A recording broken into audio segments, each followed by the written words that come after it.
Hello everyone, আজকের এই ভিডিওতে আমরা ক্লাস 9-এর জিওগ্রাফির first chapter change of the earth সারফেসের পার্ট 4 দেখব, যেখানে আমরা ওয়ার্কস অফ গ্লেসিয়ারের বারে পড়বো। ঠিক আছে, তো লাস্ট ক্লাসে আমরা ওয়ার্কস অফ উইন্ড দেখেছি, যেখানে আমরা দেখেছি যে ডেজার্টের মধ্যে উইন্ডসের কারণে ডিফারেন্ট ল্যান্ডফর্মের ফর্মেশন হয়। ঠিক আছে, তো আজকের ভিডিওতে আমরা গ্লেশিয়ারের কাজ দেখব। তো ফার্স্ট অফ অল আমরা বুঝে নিই এই যে আইস এবং গ্লেশিয়ারের মধ্যে দুটোর মধ্যে ডিফারেন্স কী, বিকজ অনেকজনের এই দুটোর মধ্যে ডিফারেন্সই জানা থাকে না। ঠিক আছে, তো এই যে মার্কেটের মধ্যে যেগুলো আমরা আইস দেখতে পারি, আইসেরগুলো, তারপর এই যে আমাদের ফ্রিজের মধ্যে থাকে, এইগুলোকে আমরা নর্মালি আইস বলি।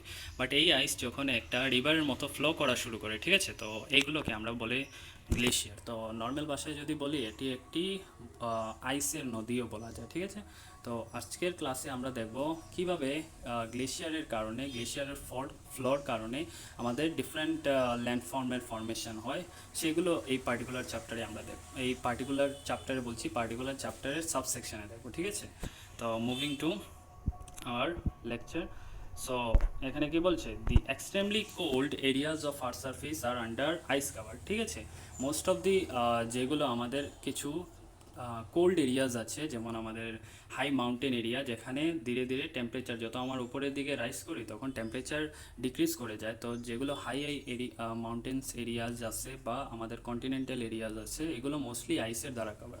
যেমন এখানে কি বলছে, polar area, high mountains part. ঠিক আছে, তো most of the huge amount of আইসের লেয়ারের থ্রু এইগুলো এরিয়া কি আছে, কভার আছে।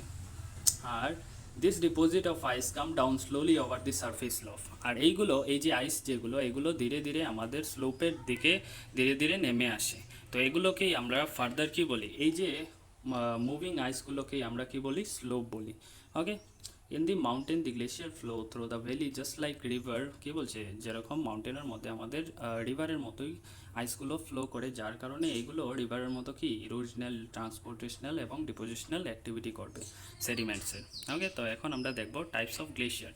আমরা যদি দেখি, আমাদের দুই টাইপের গ্লেশিয়ার্স আছে, একটাকে বলে কন্টিনেন্টাল গ্লেশিয়ার ওর আইস শিট, আর একটিকে বলে মাউন্টেন ওর ভ্যালি গ্লেশিয়ার, যেগুলো মাউন্টেন এরিয়াতে পাওয়া যায়, ঠিক কন্টিনেন্টাল। তো এখানে তোমরা দেখতে পাচ্ছ এই যে এই মাউন্টেন গ্লেশিয়ারকে, যেগুলো হাই অ্যালটিটিউড এরিয়ার মধ্যে পাওয়া যায়, এবং যেগুলো কন্টিনেন্টাল গ্লেশিয়ার আমাদের অ্যান্টার্কটিকা বা গ্রিনল্যান্ড, এইগুলোর মধ্যেই তোমার মোস্টলি পোলার রিজনের মধ্যে পাওয়া যায়। ওকে, তো এই টু টাইপসের গ্লেশিয়ার আমরা দেখব। দেন ফার্দার এই কন্টিনেন্টাল গ্লেশিয়ারের বিষয়ে অল্প জেনে নেই। যেমন কি বলছে, the continental glacier are covering extensive area over the polar region. সেটা আমি অল্প আগেই বলেছি যে পোলার রিজনের মধ্যে এগুলো থাকে। This glacier flow down very slowly according to the surface slope. এই যে সারফেস স্লোপের কম্পেয়ারে এগুলো, সারফেস স্লোপের কম্পেয়ারে এগুলো অনেক স্লোলি ফ্লো করে। ঠিক আছে, এখানে কি বলছেন, the velocity of glacier however depend on variety of factors. Among them, the amount of ice deposit, structure and slope of the surface, atmospheric temperature are important. Means কিভাবে কি গতিতে এগুলো ফ্লো করবে, সেগুলো বিভিন্ন ধরনের কারণ ফ্যাক্টরের উপর ডিপেন্ড করে। যেমন এখানে কি বলছে যে আমাদের আইসের অ্যামাউন্ট, কতটুকু ডিপোজিট আসছে, তারপর কতটুকু বড় আইসের মিন্স ইয়েটা, তারপর স্লোপ কীরকম, মিন্স এরকম ঢালান কীরকম। মিন্স যদি এরকম ঢালান থাকে না, তাহলে কি হবে, স্পিডটা থোড়া অল্প স্লো থাকবে। যদি প্লেন সারফেস থাকে তাহলে অত মিন্স গতি থাকবে না। এবং অ্যাটমসফেরিক টেম্পারেচার কীরকম, যদি এক্সেস কী হয়, টেম্পারেচার লো হয়, তাহলে তো আইসগুলো মেল্ট করবে না। আর আইসগুলো যদি মেল্ট করে না, তাহলে আমরা গ্লেসিয়ারের ফর্মেশন দেখতে পারবো না। তো এই ধরনের কিছু ফ্যাক্টরের উপর আমাদের ডিপেন্ড করে যে গ্লেসিয়ারের ফর্মেশন কীভাবে হবে। ঠিক আছে, তো এখানে বলছে যে আমাদের most of the glacier have a velocity less than 1 metre per day. Means 1 metre travel করে per day most of the glacier. Less than means তার থেকেও কম। ওকে, তো নেক্সট দেখবো আমরা মাউন্টেন অর ভ্যালি গ্লেশিয়ার। যেমন মাউন্টেন অর ভ্যালি গ্লেশিয়ার যদি দেখি, আমাদের ইউরোপের আলপস মাউন্টেন, তারপর রকি মাউন্টেন নর্থ আমেরিকার, দেন আমাদের এশিয়ার হিমালয়া, এখানে দেখতে পাচ্ছ যে আমাদের এই যে আলপস মাউন্টেন, দেন এখানে Rocky mountain of North America, and এখানে আমাদের এশিয়ার হিমালয়াস। ঠিক আছে, তো এগুলোকে আমরা valley glaciers or mountain glaciers বলে থাকি। ঠিক আছে, then this glacier are normally come down through the valley in between the mountain ridges. এই যে দুটো মাউন্টেন রিজেস থাকে, এগুলোর মিডিলে যেগুলো ভ্যালি সাইড থাকে, এগুলোর থ্রু এগুলো নেমে আসে। ঠিক আছে, এগুলো ধীরে ধীরে নেমে নিচে অনেক স্লো স্পিডে নিচে যেতে থাকে, ঠিক আছে। আর তার সাথে সাথে এইগুলো গ্লেশিয়ারের সাথে সাথে বড় বড় পাথর বালু এইগুলো একসাথে নদীর মতো ইরোশন করে নিচে নিয়ে যায়, ঠিক আছে। আর যে ডাইরেকশনে আমাদের গ্লেশিয়ার ফ্লো করে এগুলোকে আমরা কি বলি, গ্লেশিয়ার চ্যানেল। ওকে, যেরকম রিভারের চ্যানেল আছে, যে ডাইরেকশনে রিভারগুলো ফ্লো করে এগুলোকে আমরা কি বলি, রিভার চ্যানেল। তো সেম গ্লেশিয়ার যে ডাইরেকশনে ফ্লো করে ইরোশনাল অ্যাক্টিভিটি করে সেগুলোকে আমরা গ্লেশিয়ার চ্যানেল বলি। ওকে, এই গ্লেশিয়ার চ্যানেলের কারণে আইস ছাড়া অনেকগুলো, এই যে আমরা দেখেছি পাথর বালু অর্গ্যানিক ম্যাটার, এইগুলো যখন একসাথে ট্রান্সপোর্ট হয়ে যায় তো এইগুলো ম্যাটেরিয়ালকে আমরা কি বলি, মরেন্স বলি, ঠিক আছে। তো আমরা ফার্দার মরেন্সের 4টি টাইপ দেখব, যে ডিফারেন্ট জায়গাতে এইগুলো ডিপোজিশন করে।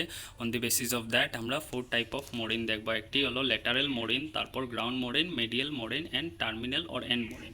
তো ল্যাটারাল মোরিন দ্যাট মিনস যেগুলো আমাদের এই পিকচারের মধ্যে দেখে বোঝার চেষ্টা করো এখানে কি বলছে, যেমন এই পিকচারটা বেটার হবে। যেমন এটি, এই যে দুটো গ্লেশিয়ার সারফেস এখানে তোমাদের নেমে আসছে, এই যে গ্লেশিয়ার সারফেস তোমাদের নেমে আসছে। এই গ্লেশিয়ার সারফেসের এই যে কর্নারে ওর ল্যাটারাল সাইডে এজেসের মধ্যে যেগুলো ডিপোজিশন হচ্ছে এগুলোকে আমরা বলি ল্যাটারাল মোরেন, ঠিক আছে। আর যখন আমাদের দুটো গ্লেশিয়ার একসাথে এরকম নেমে আসে এবং যখন তারার কি হয়, মিল হয়, তখন আমাদের ফর্মেশন হয় মিডিয়াল মোরেনের। ওকে, সো কি বললাম আমি, যখন এই দুই ধরনের আমাদের গ্লেশিয়ার কি একসাথে এসে মিলে যায় তখন আমাদের এই ধরনের কি, এই যে ডিপোজিশন হচ্ছে, এই একসাথে ডিপোজিশন হয়ে যাচ্ছে, এইগুলোকে আমরা বলি মিডিয়াল মোরেন। ওকে, বুঝতে পারলে? যেগুলো আমাদের এই যে ভ্যালির এই যে সাইডের মধ্যে ডিপোজিশন হচ্ছে এগুলোকে আমরা ল্যাটারাল মোরেন বলি। তারপর যখন এই দুটো গ্লেশিয়ার একসাথে আমাদের কি এসে মিলে যায় তখন এই ধরনের মিডিয়াল মোরেনের ফর্মেশন হয়। এবং নেক্সট আমাদের অন্য দুটো রয়েছে, কি একটা হলো আমাদের টার্মিনাল মোরেন, একটি হলো কি terminal moraine and second one is ground moraine. Ground moraine most of the সব জায়গায় মিন্স সব জায়গায় পাওয়া যায়। এই যে এখানে গ্রাউন্ড মোরেন সবগুলো জায়গায় ইভেনলি স্প্রেডেড থাকে, ঠিক আছে, অল্প পরিমাণে সব জায়গায় ইভেনলি স্প্রেডেড থাকে, সেগুলোকে আমরা গ্রাউন্ড মোরেন বলি। এবং এখানে আমাদের টার্মিনাল মোরেন দেখো, যখন একদম এন্ড পার্টে এসে যায়, একদম এন্ড পার্টে যখন গ্লেশিয়ার এসে যায় এন্ড পার্টের মধ্যে, তো সেখানে টেম্পারেচার কি হয়, টেম্পারেচার যত ডাউন সাইডে নেমে আসবে গ্লেশিয়ারগুলো তখন টেম্পারেচার অল্প করে ইনক্রিজ করা শুরু করবে, বিকজ অ্যালটিটিউড যখন কমে যাবে তখন কি হবে, টেম্পারেচারও কি হবে, ইনক্রিজ হয়ে যাবে। তো টেম্পারেচার ইনক্রিজ হওয়ার কারণে গ্লেশিয়ারগুলো অনেক মিন্স গতিতে কী হবে, মেল্ট করতে থাকবে, যার কারণে এন্ড একটি এমন জায়গায় এখানে গ্লেশিয়ারগুলো মেল্ট করে যাবে এবং যেগুলো ক্যারি করে নিয়ে এসেছিল সেডিমেন্টগুলো সেইগুলো জায়গায় এগুলো ডিপোজিশন শুরু হবে। আর এইগুলো জায়গাকে আমরা বলি and Moren or terminal Moren. বোঝা গেল আমার কথাগুলো? তো এখান থেকেই আমাদের ফার্দার রিভারের ফর্মেশন হয়ে যায়, এখান থেকেই আমরা ফার্দার রিভারের ফর্মেশন হয়ে যায়। তো এখন আমরা অল্প রিডিং করে দেখি কি বলছে, যে moraine are carried through the portion between the stiff valley side and the moving ice. এই যে আমাদের ভ্যালির সাইডের দিকে এইগুলোর ডিপোজিশন হতে থাকে, ঠিক আছে। This moraine thus carried along the valley side are called lateral moraine. এই যে along the very side means along the corners, এই যে সাইডের মধ্যে এজেসের মধ্যে যেগুলো ডিপোজিশন হচ্ছে এগুলোকে আমরা বলি lateral moraine. Then ground moraine কি, moraines that are carried over the valley floor means সব জায়গায় ইভেনলি স্প্রেডেড আছে সেগুলোকে আমরা বলি কি ground moraine. Further medial moraine, medial moraine কি বলছে, in certain places two different glacier meet. এই যে বলেছিলাম দুটো গ্লেশিয়ার যখন একসাথে মিট হয়ে যায় তখন ফার্দার এই ওদের মিডিলের মধ্যে কিছু ডিপোজিশন করতে থাকে, এইগুলোকে আমরা বলি মিডিয়াল মোরেন, ঠিক আছে। The lateral moraine of two glacier may merge and flow along the middle of the large glacier.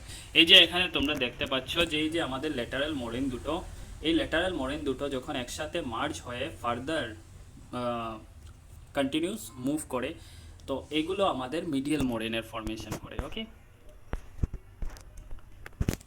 In certain কি বলছে, in certain place two different glacier moraine, হ্যাঁ এটি তো রিড করে নিয়েছি। ফার্দার এগুলোকে মিডিয়াল মোরেন বলে। দেন আমরা লাস্ট পার্টটি দেখবো terminal Moren or end Moren. তো কি আমি বলেছিলাম যে যেগুলো এন্ডের মধ্যে যখন টেম্পারেচার ইনক্রিজ হয়ে যায় তখন আমাদের সেডিমেন্টের ফার্দার ডিপোজিশন করে নেয় এখানে, বিকজ এখানে আইসগুলো আমাদের মেল্ট হয়ে যায়, তো এখানে মেল্ট হওয়ার কারণে এখানেই ডিপোজিশন করে ফেলে। তো ফার্দার এখান থেকে আমাদের রিভারের ফর্মেশন হয়ে যায়। ওকে, রিভারের ফর্মেশন হয়ে যায়, এটাকে আমরা বলি টার্মিনাল অর এন্ড মোরেন। তো এখানে কি লিখেছে, the glacier coming down from the mountain gradually confront relatively warm climate, এই যে বলেছি ওয়ার্ম ক্লাইমেটের মধ্যে এন্টার করে, and certain level the glacier ice start melting, the heavy melty material get deposited on the spot where the glacier ice melt, যেখানেই means ice melt হয়ে যাবে সেখানেই আমাদের ডিপোজিশন শুরু হয়ে যাবে material. The moraine deposit in the terminus of the glacier are called terminal or end moraine. ঠিক আছে, further beyond terminal moraine downward the melting of ice form river, এই যে আমাদের গঙ্গাজ রিভার, তারপর আমাদের ব্রহ্মপুত্রা, এই যে ডিফারেন্ট রিভারের ফার্দার ফর্মেশন হয়ে যায়। Okay, most of the river coming down the Himalayas are fed with water from melting glacier, এই যে হিমালয়াসের যেগুলো গ্লেশিয়ার নিচে নেমে আসে এগুলোর থ্রু অনেকগুলো অ্যামাউন্ট অফ ওয়াটার পেয়ে যায় আমাদের নদীগুলো, তো এখান থেকে আমাদের রিভারের ফর্মেশন হয়ে যায়। Thus moraine created by the depositional process in the glacier valley change the valley's morphology, এই যে ডিপোজিশন করে যার কারণে এই যে ভ্যালির আমাদের কী করে মাউন্টেন ভ্যালির এই যে স্ট্রাকচারটাকে চেঞ্জ করে ফেলে। ওকে, এবং ডিফারেন্ট মরফোলজির ফর্মেশন করে।